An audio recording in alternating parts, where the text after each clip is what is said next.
देख रहे हैं डार्क फाइल्स। तो चलिए बढ़ते हैं आज की इस कहानी की ओर। मुझे आज भी वो तारीख अच्छे से याद है, 13 दिसंबर साल 2010, जब स्कूल की तरफ से हम 12 बच्चों को पिकनिक पर ले जाया गया था। इनमें ज़्यादातर मेरे दोस्त ही थे। इस बार हमें पिकनिक के लिए थोड़ा दूर ले जाया गया था। हम 12 बच्चे और 2 टीचर, हम लोग बस में सवार थे। क्योंकि हम लोग इस बार काफ़ी दूर गए थे तो लौटते लौटते अंधेरा हो चुका था। हमारी बस पूरी रफ्तार से एक सुनसान जंगली रास्ते पर आगे बढ़े जा रही थी। उस रास्ते के अगल बगल कहीं कोई घर या फिर कोई दुकान नज़र नहीं आ रहा था। सिर्फ था तो घना जंगल और उससे भी ज़्यादा घना अंधेरा।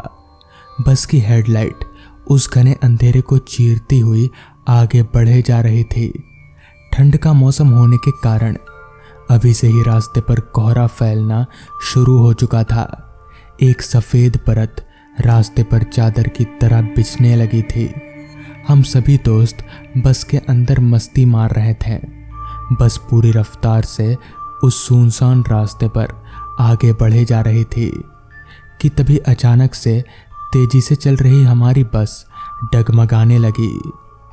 ड्राइवर ने किसी तरह बस को काबू में किया और रास्ते के किनारे पर खड़ा किया। बस को एक किनारे पर खड़ा कर ड्राइवर और उसका हेल्पर दोनों बस से नीचे उतरे। फिर थोड़ी देर बाद बस में आकर बोले, सर आप लोगों को नीचे उतरना होगा, वो क्या है कि बस का टायर पंचर हो गया है, थोड़ा समय लगेगा। इस पर हमारे एक सर जिनका नाम विनय था, उन्होंने कहा, ये भी अभी होना था, इतने बच्चों को लेकर इस जंगल में कहाँ जाएंगे, अच्छा जल्दी करो। जिसके बाद हम लोग एकाएक बस से नीचे उतर गए। बस से नीचे उतरने के बाद हमें ठंड का एहसास हुआ। दरअसल ठंड उस रात बहुत ज़्यादा थी। बस के अंदर उतनी ज़्यादा ठंड नहीं लग रही थी जितनी कि बाहर। तभी हमारे दूसरे सर जिनका नाम गोपाल था, उन्होंने कहा, बच्चों यहीं पर रहना, ज़्यादा दूर मत जाना। अभी हम सारे दोस्त इधर उधर की बातें में हंसी मजाक कर ही रहे थे कि तभी मुझे हल्का होने की ज़रूरत महसूस हुई। मैंने ये बात सर को बताई और वहीं पास ही मैं झाड़ियों के थोड़ा अंदर चला गया। मेरे हाथ में टॉर्च था तो मैं हल्का होते हुए टॉर्च मारकर जंगल में इधर उधर देखे जा रहा था। अभी मैं टॉर्च मारकर इधर उधर देख ही रहा था कि तभी मेरी टॉर्च की रोशनी में सफ़ेद रंग का कोई कपड़ा सा नज़र आया। दरअसल वो एक साड़ी थी जो जंगल के थोड़ा अंदर एक पेड़ के ऊपर से लटक कर नीचे को आ रही थी। मैंने उस पेड़ के ऊपर टॉर्च मारकर देखने की कोशिश भी की, मगर वो पेड़ इतना घना था कि मुझे साफ साफ कुछ नज़र नहीं आया। खैर मैं हल्का हुआ और वापस बस की तरफ पलटा ही था कि तभी पता नहीं मेरे दिमाग में क्या आया। मैं बस की ओर ना जाकर वापस उस जंगल के अंदर उस पेड़ की तरफ चलता बना जहाँ वो साड़ी लटक रही थी। और शायद ये मेरी ज़िंदगी की सबसे बड़ी गलती थी। चलते चलते मैं जंगल के अंदर पहुंचा तो जंगल में कदम रखते ही मेरे पूरे शरीर में एक अजीब सी सिहरन सी जाग उठी। अचानक से मेरे रोंगटे खड़े होने लगे। समझ नहीं आ रहा था कि आगे जाऊं या नहीं। खैर मैं चलते हुए उस पेड़ के पास पहुंचा। मैंने टॉर्च मारकर उस पेड़ के ऊपर की तरफ देखा तो मैं देखता ही रह गया। मेरी आंखें फटी की फटी रह गईं। दरअसल उस पेड़ के ऊपर एक औरत बैठी हुई थी। उसकी शक्ल बहुत ज़्यादा डरावनी थी। उसकी आंखों में एक अजीब सी रोशनी थी और चेहरा इतना ज़्यादा भयानक कि मजबूत से मजबूत इंसान भी देखकर कांप उठे। मैं ज़ोर से चिल्लाया और चिल्लाकर वहीं ज़मीन पर गिर गया। इतने में ही मेरे दोनों मास्टर वहाँ आ गए, जिनके आते ही वो औरत पता नहीं कहाँ गायब हो गई। मैंने उन लोगों को पूरी बात बताई, जिसके बाद वो लोग मुझे वापस बस के पास ले आए।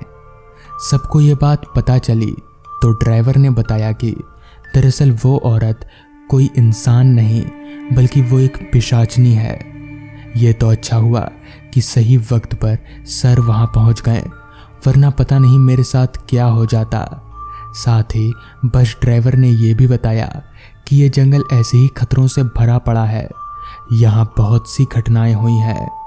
खैर, जिसके बाद थोड़ी देर में बस का टायर बदल लिया गया और हम सभी दोस्त वापस चढ़कर अपनी अपनी सीट में बैठ गए। जिसके बाद बस चालू हुई और आगे बढ़ गई। अभी मैं बस की खिड़की वाली सीट पर बैठा बाहर जंगलों की तरफ देख ही रहा था कि तभी मुझे झाड़ियों के पीछे वही औरत नजर आई। वो मुझे देखकर बहुत ही भयानक तरीके से मुस्कुरा रही थी। मैंने डर के मारे अपनी आंखें बंद कर लीं और फिर अपनी आंखें तभी खोली जब वो रास्ता खत्म हो गया। इसके कई दिनों बाद तक भी मुझे वो औरत अलग अलग जगहों पर दिखती रही। फिर मुझे तांत्रिक के पास ले जाया गया और एक ताबीज मेरे गले में लटकाया गया। खैर, अब मैं बिल्कुल ठीक हूँ। तो दोस्तों, ये थी आज की पहली कहानी। आज की दूसरी कहानी में आगे बढ़ने से पहले अगर आपने अभी तक हमारे नए चैनल डार्क टीवी को सब्सक्राइब नहीं किया है तो कर लें। लिंक आपको नीचे डिस्क्रिप्शन बॉक्स में मिल जाएगी, जहां हर शाम 7:30 बजे नई वीडियोस आती हैं। तो चलिए बढ़ते हैं आज की दूसरी कहानी की ओर। कालगंज बस स्टॉप से मैं बस में सवार हुआ। बस में लोग तो थे मगर काफी कम, या यूं कहें तो उंगलियों में गिना जा सके, बस इतने ही लोग थे। खैर, मैं एक सीट पकड़कर बैठ गया। रात का वक्त था और चारों तरफ सिर्फ अंधेरा ही छाया हुआ था। और तो और रास्ते पर भी स्ट्रीट लाइट का कोई नामो निशान नहीं था। चांद की रोशनी से ही अगल बगल का सब कुछ नजर आ रहा था।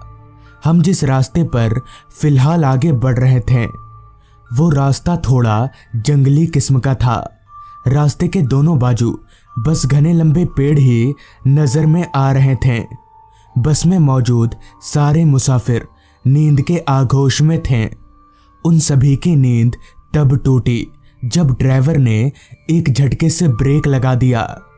अचानक ब्रेक लगने से मैं तो कुछ हद तक संभल भी गया, मगर जो मुसाफिर सो रहे थे उनको संभलने का मौका ही नहीं मिला और कुछ तो नीचे ही गिर पड़े।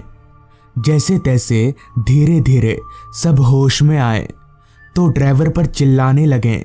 तभी ड्राइवर बोला, अरे मेरी कोई गलती नहीं है, सामने रोड पर देखो, अचानक इतना बड़ा पेड़ गिर जाएगा तो ब्रेक मारना ही पड़ेगा ना। ड्राइवर के कहने पर सब अपनी सीट पर से उठकर सामने की तरफ देखने लगे तो सच में रोड के बीचों बीच एक बहुत ही बड़ा जंगली पेड़ गिरा हुआ था। उस पेड़ को देखकर एक मुसाफिर ने कहा, हम 5-6 लोग तो हैं, चलो मिलकर हटा देंगे पेड़ को रास्ते से। उस आदमी की बात सबको ठीक लगी, लिहाजा हम सभी बस से उतरकर उस पेड़ को हटाने की कोशिश करने लगे। मगर वो पेड़ इतना भारी और बड़ा था कि हम सब लोग मिलकर भी उस पेड़ को हटाना तो दूर हिला भी नहीं सके। जब बहुत कोशिशों के बाद भी वो पेड़ नहीं हिला तो एक दूसरे आदमी ने कहा, देखो ये पेड़ तो हिलने वाला नहीं है। ड्राइवर साहब, एक दूसरा रास्ता है ना, वो जंगलों वाला। ये सुनकर ड्राइवर बोला, दिमाग ठिकाने पर तो है आपका? उस रास्ते पर इस वक्त अगर जाएंगे तो कोई जिंदा नहीं बच पाएगा। इस पर मैंने कहा, क्यों, क्या उस रास्ते पर जो हमें मार डालेगा? तो ड्राइवर बोला, वो रास्ता शापित है, शापित। भूत भटकते उस रास्ते पर, नहीं जा सकते उधर से। इस पर सारे मुसाफिर ड्राइवर के ऊपर एक अपना गुस्सा झाड़ने लगे और बोले, तो अब यहाँ पर क्या करेंगे हम लोग? चुपचाप चलो वरना ठीक नहीं होगा। ड्राइवर बेचारा अकेला आदमी था। डरा धमका कर सारे मुसाफिरों ने उसे उस रास्ते पर चलने के लिए राजी करवा ही लिया। खैर, हम सभी वापस बस में आकर बैठ गए और ड्राइवर ने बस को पीछे की ओर मोड़ लिया। मुझे कहीं ना कहीं थोड़ी घबराहट तो हो रही थी, क्योंकि मेरे साथ ये सब पहली बार हो रहा था, लेकिन मेरे पास दूसरा कोई चारा नहीं था। कुछ देर के बाद ड्राइवर ने बस को उस रास्ते से अलग एक दूसरे रास्ते की ओर मोड़ लिया। उस रास्ते का जैसा नाम था जंगली रास्ता, असल में बिल्कुल वैसा ही था वो रास्ता। ऐसा लग रहा था जैसे हम रास्ते पर ना चलकर किसी जंगल में चल रहे हों, और जंगल होने की वजह से चांद की रोशनी भी सही से उस रास्ते पर पहुंच नहीं पा रही थी। ड्राइवर का बॉडी लैंग्वेज और पसीने से तरबतर हो चुकी उसकी शर्ट को देखकर साफ तौर पर पता चल रहा था कि वो बहुत ज्यादा डरा हुआ है। हालांकि मैं भूत प्रेत शापित इन सब चीजों पर विश्वास नहीं करता था, मगर पता नहीं क्यों उस माहौल में मुझे बहुत घबराहट सी हो रही थी। हमारी बस एक ही धुन में चली जा रही थी। बस में सवार सारे लोग धीरे धीरे वापस नींद के आगोश में जा रहे थे। मुझे भी धीरे धीरे अब नींद आने लगी थी, मगर मैं ये सोचकर सो नहीं रहा था कि अगर कुछ होगा तो देखूंगा। मगर खिड़की से बाहर देखते देखते नींद ने कब मुझे अपने आगोश में ले लिया पता ही नहीं चला। पता नहीं कितनी देर बाद, मगर जब मेरी आंख खुली तो बस वापस एक झटके के साथ रुकी हुई थी। बस में बहुत शोर हो रहा था, क्योंकि बस का ड्राइवर अपनी जगह पर था ही नहीं। मतलब ये कि बस का ड्राइवर गायब था। तभी एक आदमी ने कहा, अरे यार, ड्राइवर कहाँ चला गया यार, चलो बाहर निकल कर देखते हैं। इस पर दूसरे आदमी ने कहा, हाँ हाँ चलो जल्दी, कहाँ चला गया ड्राइवर। जिसके बाद हम सारे लोग बस से नीचे उतरे। हम सिर्फ 4 या 5 लोग ही रहे होंगे, और वो जंगल बहुत घना था। हमें कुछ समझ नहीं आ रहा था कि अब इस ड्राइवर को कहाँ और कैसे ढूंढे।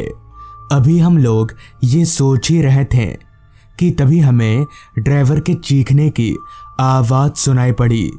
चीखने की आवाज़ जंगल के कहीं अंदर से आ रही थी। तभी मैंने कहा, अरे चलो जल्दी, लगता है ड्राइवर किसी मुसीबत में है। इतना कहकर हम सारे लोग आवाज़ की ओर भागे। भागते भागते हम जंगलों के अंदर पहुंच गए, मगर तब भी ड्राइवर के चीखने की आवाज़ आ ही रही थी। लिहाजा हम लोग आवाज़ की ओर भागते रहे।